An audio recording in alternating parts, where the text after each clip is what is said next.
नमस्कार. माझं नाव श्रुती जयंत बापट.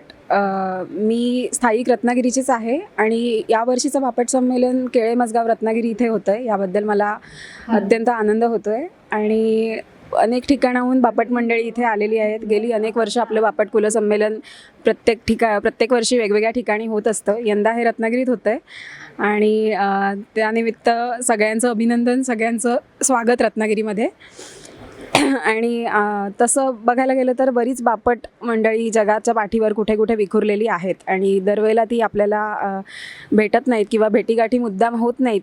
पण बापट कुल संमेलनाच्या निमित्ताने सगळीजणं एकत्र येतात. बऱ्याच प्रकारची वेगवेगळ्या ठिकाणची वेगवेगळ्या पद्धतीने जगणारी माणसं आपल्याला बघायला मिळतात आणि ती सगळी बापट आहेत. आपण सगळे एक आहोत ह्याच्याबद्दल आपल्याला एक वेगळ्या लेवलचा अभिमान तिथे वाटतो. आणि या निमित्ताने मी एक तरुण पिढीला, आमच्या पिढीला एक आवाहन करू इच्छिते की आत्ताची आमची तरुण पिढी जी आहे ती अनेक जणं जॉब, व्यवसाय ह्याच्यामध्ये बिझी असतात, त्यामुळे या कार्यक्रमाला येऊ शकत नाहीत. पण माझं या निमित्ताने तरुण पिढीला आवाहन असेल की कशा ना कशा पद्धतीने आपण भेटत राहूया किंवा झूम कॉलवरती किंवा हे आपलं असं संमेलन जिथे जिथे होईल तिथे का एखादा दिवस का होईना किंवा अर्धा वेळ तरी का होईना आपण सगळेजण भेटत राहूया.